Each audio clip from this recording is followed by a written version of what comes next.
Okay, so we're at the bottom of page 66, right? Yeah, Father said. Okay. Being a surveyor was a good thing. You could make a lot of money.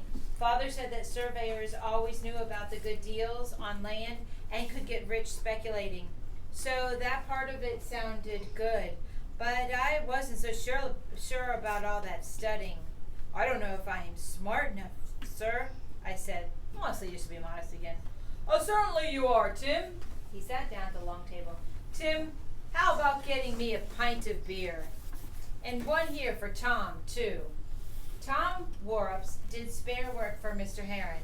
Sometimes he ran messages for him, too. He didn't sit because he was only an Indian, but stood leaning against the wall. I got mugs down from the shelf and filled them and served them around, including one for Father. He sat down at the table, too, and I went back to rushing the chair. What do you hear from Sam? Mr. Heron said. Nothing, Father said. I know he didn't want to talk about it, but he couldn't be rude to Mr. Heron. He never writes? No. There we are, honey. My favorite, put it up here so I can see where you are. They weren't paying any attention to me, so I took a quick glance at Tom Warrups. He was standing there holding his mug of beer, and his face was blank. What does it mean when your face is blank? Like No expression. No emotion. Good. No expression, no emotion. Good. I couldn't figure out which side he was on. He lived on Mr. Reed's land, and Mr. Reed was a patriot. But he ran messages for Mr. Heron, and Mr. Heron was a Tory. It's a shame about Sam, Mr. Heron said. My father shrugged, but he didn't say anything. Mr. Heron must have known that Father didn't want to talk about Sam because he said perhaps there'd be a way of finding out where he is. If he wants to see us, he knows where we live. Mr. Heron nodded. Well, actually, I didn't come to talk about Sam. I want to talk about Tim. I have a little job I thought Tim might do for me. What do you think Tim's thinking right now? Oh. I need a boy to walk down to Fairfield for me. I watched Father's face. His eyes got narrow, and he stared straight ahead. Why a boy, Mr. Heron? What's wrong with Tom? Heron shrugged. Pretty hard for a strange Indian to walk down there without getting stopped every 5 miles. Nobody's going to bother a boy. It was a scary idea, but it was exciting. It would be a real adventure, but of course, I knew that I wasn't supposed to have any opinion in the matter, so I kept my mouth shut. Oh, what is he going to be carrying? Father said. Just some business letters. Nothing important. Father said nothing but stared down at his beer, and Mr. Heron took a drink, and then he said, There's no danger, life. Nobody's going to bother a boy. Business letters? Father said. Yes, business letters. I couldn't keep my mouth shut any longer. I can do it, Father. I can walk down there tomorrow morning, and I can be back by supper time. Be quiet, Tim. I'd pay him a shilling.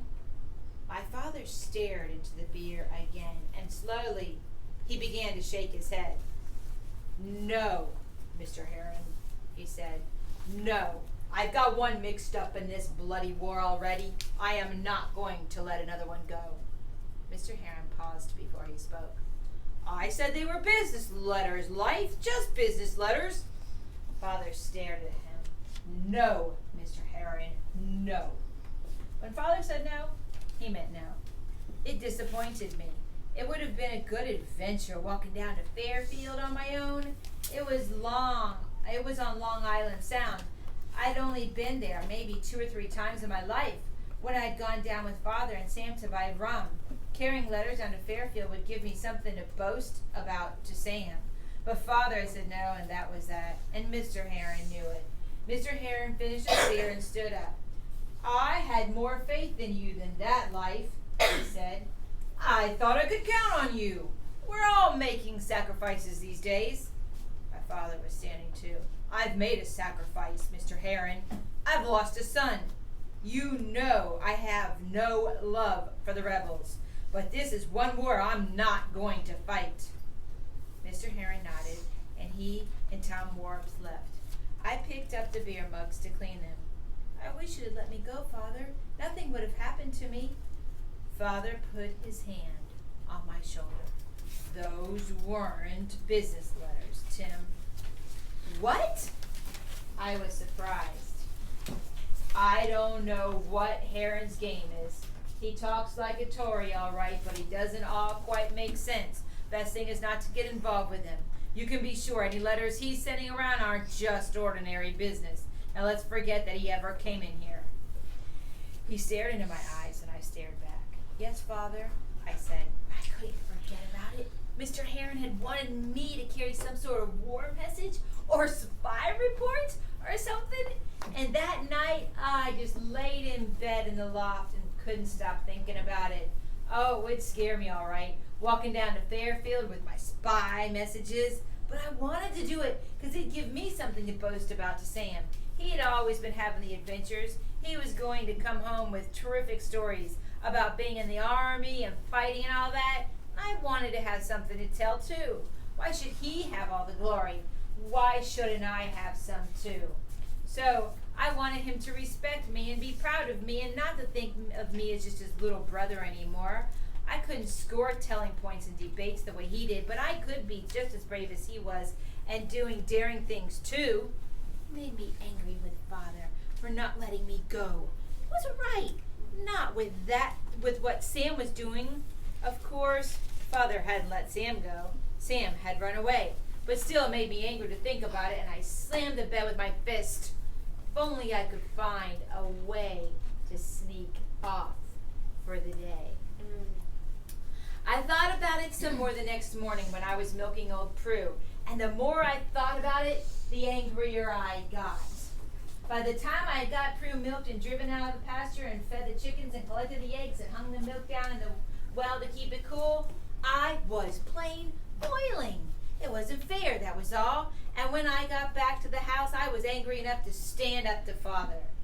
He was sitting at the taproom table drinking tea. I faced him and I stood straight as I could and I said, Father, why can't I carry messages for Mr. Heron? You are on the Tory side too. He glanced at me and he blew on his tea to cool it. Because I said so. Well, that's no reason, I said. He stared at me. If you don't stop arguing with me, I'll thrash you, Timmy. I don't care, I said. If we are supposed to be loyalists, then we should help. He slammed his fist down on the table and then jerked his thumb toward his chest. I'll manage the politics in this family, he said. Father! Timothy, darn it, I'm going to. And then he stopped. And I knew why. He shouted at Sam and Sam had run away. And he was scared that if he shouted at me, I'd run away too. He said calmly as he could. Who does this remind you of, that controlling the anger? Captain Smith. Yeah, Captain Smith. And then Sam learned in Blood on the River. Yes. It's dangerous. Tim, please think of that you're only a child. They won't hurt you, but they will. They have been killing children in this war. They don't care. They'll throw you in a prison ship and let you rot. You know what happens to people on those prison ships? They don't last very long. Cholera gets them, or consumption. Now, who remembers what cholera is? It's a disease. Yes, it's that really contagious, deadly disease. Or something else, and they die. Tim, it isn't worth it. I knew he was right, that it wasn't worth taking the chance. I wanted to do it anyway, but there wasn't any use in arguing about it with Father. 2 weeks later, I figured out how to do it. I was out on the road in front of the tavern trying to clean the mud and the dirt off the boards we laid down in the spring when Jerry Sanford came up the road. Where are you going? I said. The shadow running, he said. He held out a coil of fishing line with hooks and weights attached. Father said I should go try my hand at it. You're lucky. Look what I have to do. I'll ask your father if you can go. He won't let me. There's too much to do around the tavern. Ask him. So I went inside to where he was hollystoning the taproom table. Father, Jerry Sanford is going after shad. Can I? You've got a lot of things to do here. Well, if we caught a lot, we could salt them down. What would salting them down do? Like fresh. Keep them fresh, right? It would preserve them. A lot of salt preserves the fish. He thought about it.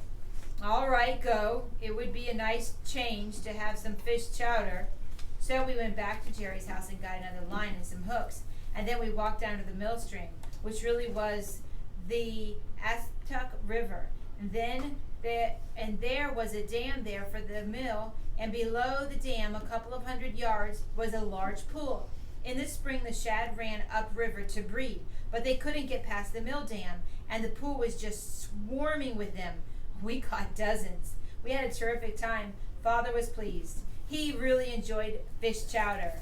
And best of all, what? Our best used to get away.